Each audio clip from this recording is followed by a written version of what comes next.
एक परिवार घबराकर सुरक्षित दीवार की ओर भाग रहा था। उनके पीछे ज़ॉम्बियों का झुंड था। दीवार पर मौजूद गार्ड्स ने दरवाजा खोलने के बजाय उन तीनों पर बंदूकें तान दी। ज़ॉम्बी वायरस फैलने के बाद इंसानों के बीच मानवीय भावनाएं लगभग खत्म हो चुकी थी। हाल के सालों में यह तीसरा शहर था जिसे बंद कर दिया गया था। शुरुआत में अधिकारियों ने लोगों को पूरी तरह नहीं छोड़ा था। बचे हुए लोगों ने एक स्पोर्ट्स सेंटर में बड़ा शरण स्थल बना लिया था। टीका लगवाने के बाद निवासी बस के जरिए प्रतिबंधित क्षेत्र से बाहर जा सकते थे। टीके का असर अच्छा माना जा रहा था। अगर किसी को ज़ॉम्बी काट भी ले तो रोज दवा लेने से उसके ज़ॉम्बी बनने का खतरा नहीं रहता। अपनी डूबती मीडिया कंपनी को बचाने के लिए रिपोर्टर माइक अपनी खूबसूरत साथी लूसी के साथ जान जोखिम में डालकर इस शरण स्थल में आया। वे सनसनीखेज खबर जुटाने आए थे, लेकिन वहां वैसी अफरा तफरी नहीं थी जैसी उन्होंने सोची थी। खाली समय में माइक ने एक खूबसूरत महिला का इंटरव्यू लिया। काम खत्म होने के बाद वह टीकाकरण टेंट में गया, जबकि लूसी चौराहे पर थी।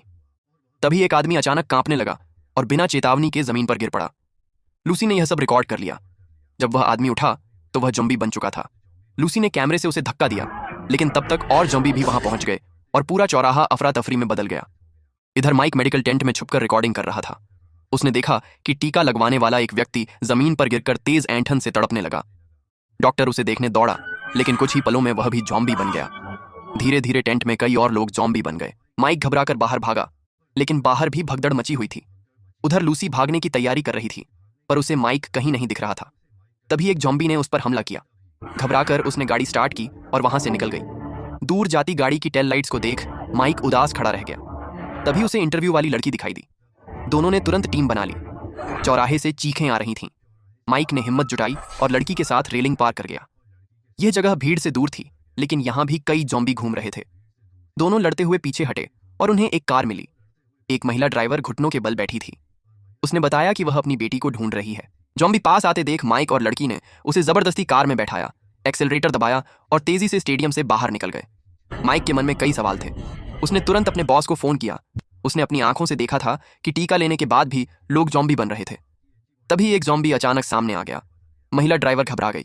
उसने स्टीयरिंग घुमाया और कार बेकाबू होकर सड़क किनारे जा टकराई। तीनों कार से कूदे। लड़की सबसे आगे भागी, लेकिन अचानक फिसल कर गिर पड़ी। वह लड़की भागकर एक कमरे में छिप गई। माइक और उसकी साथी भी उसके पीछे पीछे अंदर आ गए। ज़ॉम्बियों से बचकर उन्होंने तुरंत दरवाजा बंद कर लिया। वे फिलहाल सुरक्षित थे, लेकिन तीनों के मन में बेचैनी साफ दिख रही थी। ये एक आधिकारिक क्षेत्र था और आगे उन्हें इससे भी बड़े खतरों का सामना करना था। केली ने सुझाव दिया कि उन्हें आत्मरक्षा के लिए हथियार ढूंढने या खुद बनाने चाहिए। उधर लूसी क्वारंटीन क्षेत्र के गेट पर पहुंच चुकी थी। नियमों के अनुसार यहां से सिर्फ आधिकारिक बसें ही बाहर जा सकती थीं। लूसी ने अपनी पत्रकार की पहचान दिखाई। गार्ड सोच में पड़ गया कि उसे जाने दे या नहीं। तभी कुछ और लोग दौड़ते हुए वहां पहुंचे। उनके पीछे ज़ॉम्बियों का एक बड़ा झुंड था। गार्ड तुरंत दीवार के पीछे हट गए और लंबी दूरी से गोलीबारी करने लगे। बाहर खड़े लोग दरवाजा खोलने की गुहार लगाते रहे, लेकिन उन्हें अंदर नहीं आने दिया गया, क्योंकि वायरस हवा से भी फैल सकता था और यह पता नहीं था कि वे संक्रमित हैं या नहीं। जब वे लोग वहां से हटे नहीं तो गार्ड्स ने उन पर ही बंदूकें तान दी। लूसी यह देखकर हक्का बक्का रह गई। तभी उसे जबरदस्ती पकड़कर क्वारंटीन शिविर में ले जाया गया। उसी समय माइक का फोन आया। उसे पता चला कि दीवार के पास फंसे लोगों को मार दिया जाएगा। यह सुनकर तीनों सन्न रह गए। अब वे खुद कैसे बचेंगे? माइक ने फैसला किया कि वह और ज्यादा जानकारी इकट्ठा करेगा ताकि अपनी कीमत साबित कर सके और उसकी कंपनी उसे बचाने के लिए मजबूर हो जाए। जल्द ही टीके के विफल होने की खबर सनसनी की तरह फैल गई, लेकिन दवा कंपनी ने बयान जारी किया कि टीके में कोई खराबी नहीं है, बल्कि वायरस शरीर में बदलकर प्रतिरोधी बन गया है। क्वारंटीन क्षेत्र में माइक एक महिला जिनका इंटरव्यू कर रहा था। अपनी बेटी का जिक्र करते ही उसकी आंखें भर आईं। उसने बताया कि उसकी बेटी को डांस बहुत पसंद था, लेकिन एक दिन उसे ज़ॉम्बी ने काट लिया। एंटीबॉडी वैक्सीन लेने के बावजूद वह ज़ॉम्बी बन गई। डर के मारे जिन घर से भाग गई। जब वह होश में वापस लौटी तो उसकी ज़ॉम्बी बनी बेटी गायब थी। उसे आज भी लगता है कि उसने अपनी बेटी को अकेला छोड़ दिया। रात में माइक अचानक पैरों की आहट से जाग गया। उसने देखा कि दरवाजे के पास से एक ज़ॉम्बी गुजर रहा है। वह मुड़ा तो उसने देखा कि केली चुपके से खुद को एंटीबॉडी वैक्सीन लगा रही थी। माइक हैरान रह गया। क्या केली भी वायरस की वाहक थी? लेकिन उसमें ज़ॉम्बी बनने के कोई लक्षण नहीं थे। माइक ने चुपचाप अपना हथौड़ा नीचे रख दिया। फिर भी उसके मन में सवाल था, वैक्सीन उस पर असर क्यों कर रही थी जबकि बाकी सब लोग ज़ॉम्बी बन रहे थे? लूसी भी इस रहस्य को समझ नहीं पा रही थी। अब जवाब माइक को खुद ही ढूंढना था। तभी कुछ पहरेदार तंबू में घुस आए। लूसी सरोज क्षेत्र से आई थी, इसलिए उसकी जांच जरूरी थी। पूरी रात इंतजार के बाद नतीजे आए। उसके शरीर में वायरस नहीं था। शिविर के अधिकारी ने गंभीर चेहरा बनाकर लूसी से शिविर छोड़ने को कहा, लेकिन वह जांच जारी रखना चाहती थी। तभी सेना की कई गाड़ियां शिविर की ओर बढ़ती दिखाई दीं। हथियारों से लैस सैनिकों का एक दल उतरा। लेफ्टिनेंट कर्नल ने घोषणा की, वे इस वायरस आपदा को हमेशा के लिए खत्म करने आए हैं।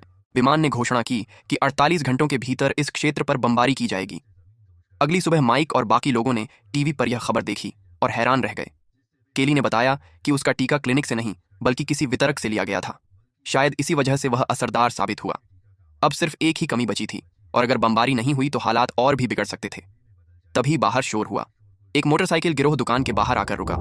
उन्हें वायरस से कोई फर्क नहीं पड़ा था, बल्कि वे मौजूदा हालात का फायदा उठा रहे थे। उनका लीडर निगन बेखौफ होकर गिरवी की दुकान में घुस गया। अंदर छिपे लोग डर गए। केली ने तुरंत निगन के सिर पर बंदूक तान दी, लेकिन उसे सिर्फ हथियार डालने को कहा, गोली नहीं चलाई। माइक को आश्चर्य हुआ तो उसे पता चला कि केली की बंदूक में गोलियां ही नहीं थीं। निगन बाहर जाकर दूसरी दुकानों को लूटने लगा। इसी बीच माइक और उसके साथी अलग हो गए। माइक वैक्सीन के असर का वीडियो बनाना चाहता था, लेकिन केली को अपनी जान बचाने के लिए और टीकों की जरूरत थी।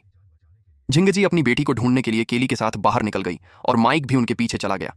सड़क पर ज़ॉम्बी बढ़ते जा रहे थे और माइक का बनाया हुआ हथियार बेकार हो गया। वह न लड़ सका न भाग सका, इसलिए उसने एक छोड़ी हुई गाड़ी का सहारा लिया। कार की छत से कूदकर वह एक गली में छिप गया और दरवाजा बंद कर लिया।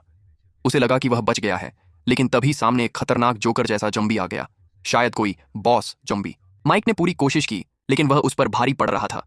तभी बाहर से और ज़ॉम्बी गली में घुस आए।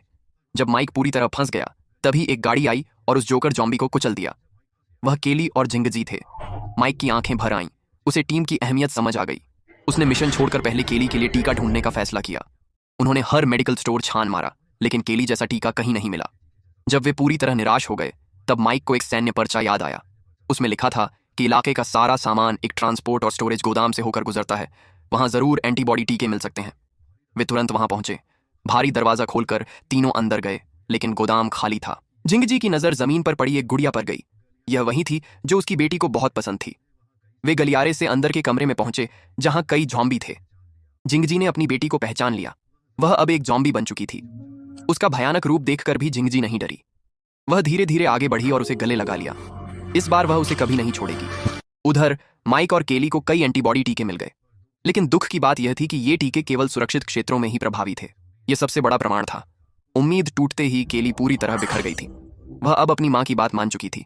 वैसे भी सेना अगले दिन यहां सब कुछ उड़ा देने वाली थी, तो क्यों ना मरने से पहले लोगों को सच्चाई दिखा दी जाए। माइक ने सहमति में सिर हिलाया। दोनों फिर से कार्यालय में गए। ज़ॉम्बी में बदलने से ठीक पहले केली ने कैमरे के सामने शरणालय की एंटीबॉडी वैक्सीन ली, लेकिन इसका कोई असर नहीं हुआ। फिर उसने अपने पास बचे आखिरी स्टॉक का इस्तेमाल किया, जिससे उसकी हालत कुछ सुधरने लगी। लेकिन माइक वीडियो भेज पाता उससे पहले ही कई ज़ॉम्बी अंदर घुस आए। दोनों तुरंत कार्यालय से भागे और गलियारे में आगे बढ़े। उन्होंने लोहे का दरवाजा खोला, लेकिन आगे का रास्ता बंद था। वे पूरी तरह फंस चुके थे। माइक ने खुद को संभाला और रिकॉर्ड किया हुआ वीडियो टीवी स्टेशन को भेज दिया। जैसे ही खबर प्रसारित हुई, जबरदस्त प्रतिक्रिया हुई। लोगों को सच्चाई पता चल गई। एंटीबॉडी वैक्सीन की विफलता का कारण वायरस का प्रतिरोध नहीं, बल्कि वैक्सीन में की गई छेड़छाड़ थी। उसी समय उसकी साथी लूसी ने उसे फोन किया। माइक के हालात जानकर उसने तुरंत लेफ्टिनेंट कर्नल से मदद की गुजारिश की। कर्नल ने सिर हिलाया और निकासी योजना दोबारा शुरू कर दी। लूसी को उम्मीद थी कि माइक बच जाएगा, लेकिन उसे अंदाजा नहीं था कि एक नई मुसीबत आने वाली है। मोटरसाइकिल गिरोह गोदाम में घुस आया। वह उनका अड्डा बन चुका था। ज़ॉम्बियों को देखकर उन्होंने अपने आदमियों को माइक और केली को घेरने का आदेश दिया। गलियारे में फंसे दोनों अब कैदी बन चुके थे। माइक को बेहोश कर दिया गया और केली को घसीटकर ऑफिस में ले जाया गया। केली समझ गई थी कि उसके साथ क्या होने वाला है, इसलिए उसने सहयोग करने का नाटक किया, लेकिन निगन उसकी चाल समझ गया। उसका सख्त व्यवहार सिर्फ दिखावा था, असल में उसने पहले से सब योजना बना रखी थी। निगन सेना की बमबारी से पहले क्वारंटीन दीवार को उड़ाना चाहता था, क्योंकि उसके मुताबिक ज़ॉम्बी वाला इलाका उसके नियंत्रण में आ सकता था। उधर माइक होश में आ चुका था। उसने देखा कि उसके हाथ फोर्कलिफ्ट से बंधे हुए हैं। चारों तरफ ज़ॉम्बी आ रहे थे और एक गुंडा मजे से यह तमाशा देख रहा था। गुस्से में माइक ज़ॉम्बियों को रोकने की कोशिश कर रहा था और बच निकलने का तरीका सोच रहा था। तभी उसकी नजर एक ज़ॉम्बी के पास पड़े खंजर पर गई। उसकी आंखों में उम्मीद चमक उठी। जैसे ही ज़ॉम्बी पास आया, माइक ने उसे लात मारी, खंजर उठाया और रस्सी काटकर खुद को आजाद कर लिया। वह तुरंत फोर्कलिफ्ट से कूद गया। तभी एक जलते हुए ज़ॉम्बी ने गैस पाइप को उड़ा दिया, जिससे जोरदार धमाका हुआ और बाइक गैंग के कई लोग उड़ गए। उसी समय लूसी को बुरी खबर मिली। कर्नल ने बताया कि उसने गोदाम में सैनिक भेजे थे, लेकिन वहां कोई जीवित नहीं मिला। लूसी का दिल टूट गया। क्या माइक मर चुका था? तभी उसका फोन बजा। वह माइक ही था। उसने कहा कि उसे कोई मददगार सेना नहीं दिखी। लूसी को तुरंत कुछ गड़बड़ लगा और उसने माइक को किसी पर भी भरोसा न करने की चेतावनी दी। इसके बाद वह चुपचाप सैन्य शिविर के पास पहुंची। उसे यकीन था कि लेफ्टिनेंट कर्नल कुछ छुपा रहा है और इसके पीछे जरूर कोई बड़ा रहस्य है। महामारी रोकथाम प्रमुख के कहने पर लूसी ने माइक द्वारा भेजी गई तस्वीरों की जांच की। जांच में पता चला कि प्रभावी टीकों का शिपिंग पता सीधे सैन्य मुख्यालय का था। यह सुनते ही प्रमुख लेफ्टिनेंट कर्नल से भिड़ने वाला था, लेकिन सैनिकों ने उसे तुरंत काबू में कर लिया। लूसी को समझ आ गया कि कुछ बहुत गलत हो रहा है। उसने अपनी पूरी खोज अपने फोन में रिकॉर्ड कर ली। अब उसे यकीन हो गया था कि खराब टीके सेना की तरफ से ही आए थे। उसने तुरंत अपना फोन एक लोहे के बक्से में छिपा दिया। तभी 2 सैनिक बंदूक लेकर उसकी ओर दौड़ते हुए आए। उधर अलगाव क्षेत्र में माइक अभी भी केली को बचाने की कोशिश कर रहा था। उसने आसपास के जॉम्बियों को देखकर जानबूझकर वाहन का एक्सीलरेटर घुमा दिया ताकि तेज आवाज से सभी दुश्मन एक जगह इकट्ठा हो जाएं। केली भी बहादुरी से लड़ रही थी। उसने मौका पाकर दुश्मन पर हमला किया और खुद को छुड़ा लिया, लेकिन बाहर निगण और उसका गिरोह मौजूद था। भागना आसान नहीं था। तभी माइक जॉम्बियों का झुंड अपनी ओर खींचते हुए गोदाम में घुसा। इस अफरा तफरी में मोटरसाइकिल गिरोह का ध्यान भटक गया। माइक ने मौके का फायदा उठाकर निगण पर बिजली वाले हथियार से हमला किया और उसे गिरा दिया। केली भी तुरंत उसके साथ आ गई। दोनों बिना रुके वहां से नीचे की ओर भागे। निगण उनका पीछा करना चाहता था, लेकिन एक जॉम्बी जो उसकी बहन बन चुकी थी ने उसे रोक लिया। माइक और केली बाइक से अलगाव क्षेत्र की दीवार के पास पहुंचे, लेकिन निगण उनका पीछा करते हुए वहां भी आ गया, मानो कोई भूत हो। पहरेदारों की चेतावनी के बावजूद उसने धुआं बम फेंक दिया। चारों तरफ धुआं फैल गया और सैनिकों को गोलीबारी रोकनी पड़ी। तभी उन्होंने देखा कि जॉम्बी तेजी से उनकी ओर बढ़ रहे हैं। केली समझ गई कि निगण दीवार को उड़ाने की योजना बना रहा है। अगर ऐसा हुआ तो जॉम्बी पूरी दुनिया में फैल जाएंगे। वे तुरंत उसे रोकने के लिए दौड़े, लेकिन निगण बेहद ताकतवर था। उसने माइक और केली को आसानी से हरा दिया। हंसते हुए उसने एक विस्फोटक कुल्हाड़ी उनकी ओर फेंकी। सैनिक डर कर पीछे हट गए। तभी माइक बिना डरे आगे बढ़ा। उसने उस विशाल कुल्हाड़ी को उठाया, पूरी ताकत से घुमाया और 720 डिग्री में घुमाकर निगण की ओर फेंक दिया। कुल्हाड़ी सीधे उसकी पीठ में जा लगी और एक जोरदार धमाके के साथ निगण के टुकड़े टुकड़े हो गए। हालांकि उन्होंने क्वारंटीन जॉन को बचा लिया, लेकिन उन्हें कोई खास सम्मान नहीं मिला। माइक ने तुरंत फोन चार्ज किया। जैसे ही फोन चालू हुआ, उसे लूसी का संदेश मिला। उसने तुरंत कॉल बैक किया और आखिरकार लोहे के बक्से में छिपा लूसी का फोन मिल गया। अब सच्चाई पूरी तरह सामने थी, लेकिन बहुत देर हो चुकी थी। लूसी सब कुछ जान चुकी थी, पर वह सेना की विनाश योजना को रोक नहीं पाई। एक एक करके बम गिरने लगे और पूरा शहर आग की लपटों में घिरकर मिटता चला गया। अगर आपको यह मूवी पसंद आई हो तो लाइक करें और चैनल को सब्सक्राइब करें।